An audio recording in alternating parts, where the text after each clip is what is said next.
What's up, guys? My name is Jonathan. For those who have already met me, hello again. And for those who have not, nice to meet you. Welcome to my world-class cooking channel. It's not so much world-class, but we're definitely going to get through it. So I was asked, well, I was told to make a holiday dessert for Audra's work party. So I chose to do one of my favorites, cheesecake. And we're going to do pumpkin cheesecake. So yeah, I'm going to walk you through it. We're going to have fun. I'm going to have fun, I think. And so yeah, let's get started. So we have a list of ingredients here. I have graham crackers, but I've actually made my crust with like a variety of different crackers. You can do whatever you want. Graham crackers are pretty much like the original or whatever, but you can really do whatever you need.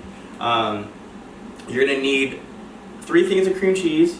For this, we're gonna need just some good old pumpkin. You can get that pretty much at any grocery store. Sugar, of course. We're gonna use cinnamon, ground cloves, and then we're gonna use ground nutmeg. So don't forget that. Also, we got sour cream, flour, and we have 4 eggs, but one of them is just gonna get the yolk. And then vanilla extract, of course, and some butter. So yeah, so first, what you should probably do is make the crust. So that way, once it's done, you can let it sit. There are a couple different things that you can do. You can make it, press it, and then let it chill in the refrigerator. Also, the batter itself, sometimes it's nice to chill it just so that all the excess bubbles can escape. And then that way you'll have a nice and even cake with no cracks and just beautiful. But yeah, so the recipe calls for 1 3/4 cup of graham crackers. So if you get like the Honey Made graham cracker package, it's just gonna be 1 full package plus like 3 crackers in one other package, and that should be close to about 1 3/4 cups. So let's do that real quick. You can use whatever you need to, but it needs to be pretty finely crushed. I just use my hands just because it's easier for me. And I'm gonna get a nice and fine crush. We'll do that there. Don't be afraid to get down and dirty. This is definitely not a clean recipe, that's for sure. It'll probably be better if you have like a baggie or like a gallon-sized bag. Throw all the crackers in there and just kind of punch it to death. So now it's coming together. It's almost there. It's almost there. Like I said, it's probably better just to use your hands. So it's simple. It's faster. And who said that baking wasn't clean? So let's do this. Okay.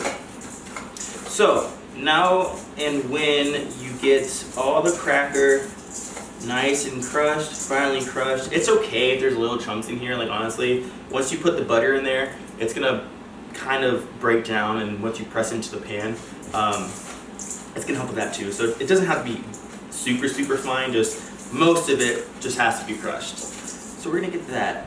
So once that's done, it calls for 1 full stick of salted butter. Depending on what you're using for crackers, it does tend to be dry. So I use like a stick and like maybe like a tablespoon more, just so it gets nice and just the moisture is in there. But while I'm doing that, I'm gonna throw this into the microwave. So along with the crackers, we're gonna throw in 3 tablespoons of light brown sugar. Then we're gonna throw in a 1/2 teaspoon of ground cinnamon. So that's gonna go right in there. Right in there. Get that nice and mixed. Nice and mixed. Once I put the butter in, you can choose to use your hands, but I'm probably gonna use a spoon. I'm not really a big fan of the whole little greasy hands, but it'll be alright. Alright, so this is nice and melted. You don't need to microwave it. Had you let the butter set and get the room temperature, that would have been fine too. It's just a lot easier and a lot quicker. Like I said, get my little wonderful spatula here. Get that little nice and mixed up.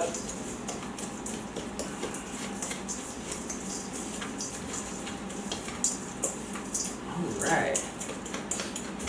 So yeah, like I said, sometimes the crackers do tend to be a little dry. And so you're gonna have to use just a little bit more butter just so it's nice and even.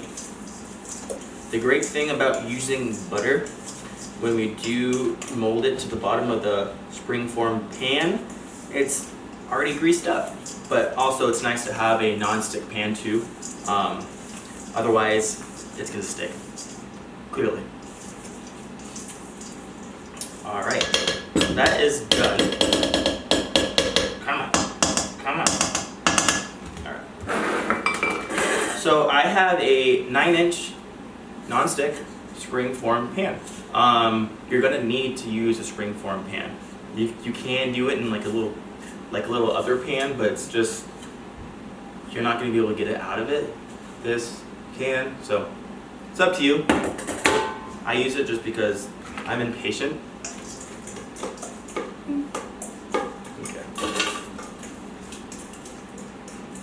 Okay.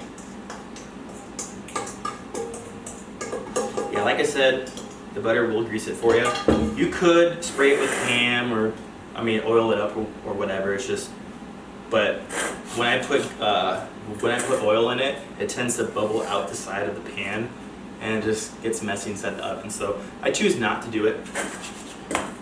So we're gonna lightly, well, not lightly, but firmly press it up against the bottom of the pan. You can try to put the crust on the sides of it. It's not going to stick very well. Most cheesecakes that I've ever eaten didn't really have the crust all the way up the side of it. It was like halfway. And that's kind of what this is. You can make the edges thicker and kind of press down on the middle a little bit more just for that, but don't worry about trying to press it up against the sides because you're probably not going to have much luck. All right, so now that's nice and pressed, I'm going to toss this right into the refrigerator for a little while, just until I'm done with the actual batter mix, and we'll go from there. Okay guys, so first we're going to do is we're going to take some of this cream cheese. Like I said, we're just going to use 3 packages of 8 ounces. Fortunately for you, the normal package is 8 ounces, so you don't have to do much measuring. So that's nice. As for the other stuff, you probably should measure it.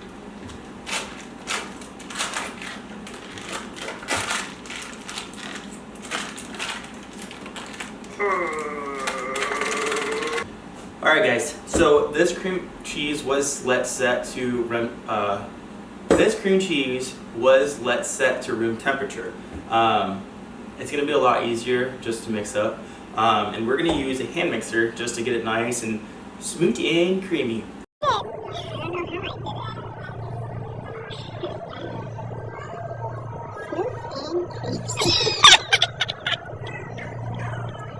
It needs to be really, really smooth and creamy, okay guys? So we're going to do that. And like I said, it's probably best for you to let it set, at least for a couple hours. Makes your life a lot easier. Alright, let's get down to business.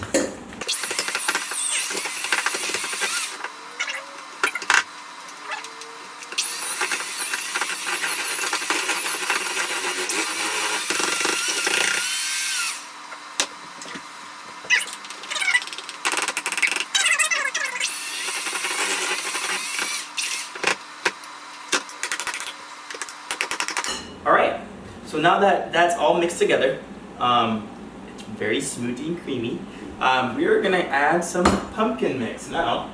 So 1 can is 15 ounces, and that's really all that you need. That's what the recipe calls for at least, and so that's what I'm going to do.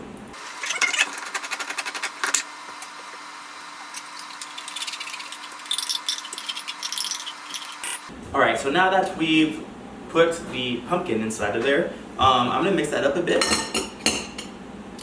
Like I said, I'm just going to go with the hand mixer. The almighty hand mixer. You know, I can't believe people actually sit down and watch people cook. I mean, I guess it's cool because I do on Facebook. Yeah, I guess.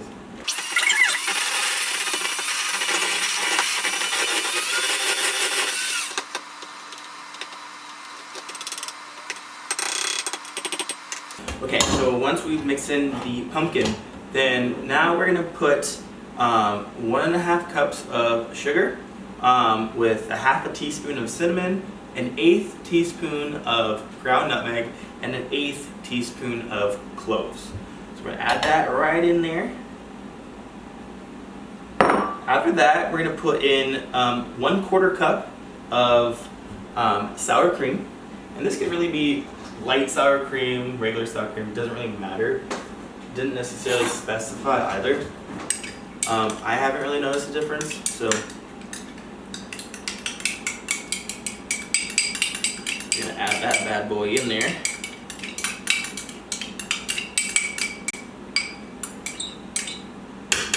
And then mix again.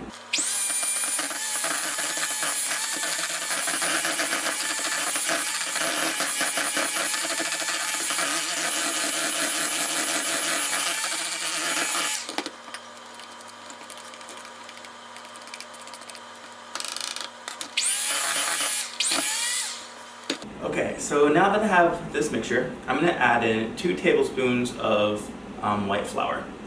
Notice that I'm saving the eggs for last. I'll explain why in a second, but let's just get that all mixed in.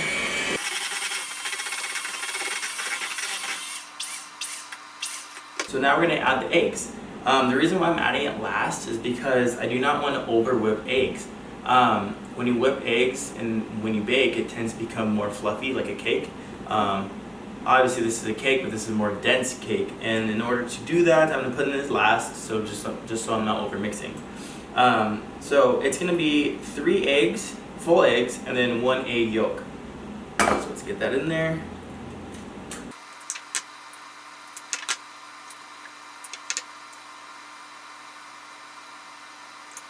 Now we're going to add 1 teaspoon of vanilla extract.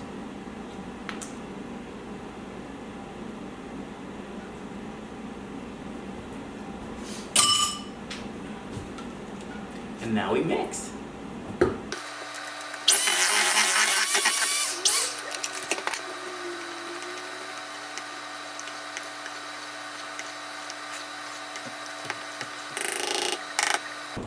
Alright guys, now that we have one nice homogeneous mixture, we're going to go ahead and throw it on top of the crust. While making the mix, I had the oven preheated to 350. I also had a roast pan, just like a little aluminum pan, filled with about 1 inch water, just sitting there, getting real nice and hot. This is optional, but there's 2 ways that you can actually do this. You can have the water just steam inside the oven while this is cooking. This just helps it stay nice and moist so it doesn't crack and it just cooks thoroughly. Also what you can do is you can wrap this guy all up in foil, all around it, just so water doesn't leak in. And you can actually put this inside of a roaster pan with about like 1 inch of water. This just helps it cook evenly and also keeps the oven moist, not so dry. But yeah, once we do that, we're going to throw it in. The recipe calls for about 60 minutes. I would just watch it until the top gets nice and like golden brown, and the middle will still be a little jiggly. That's okay. Once you let it cool, that'll all solidify and it'll be just perfect. Once you take it out of the oven, wait about 15 minutes before you actually throw it into the refrigerator, and then enjoy.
Alright guys, that's it. Easy peasy, right? Thank you for tolerating me for however long that took. If you guys do end up making it, let me know how it goes. See you guys later.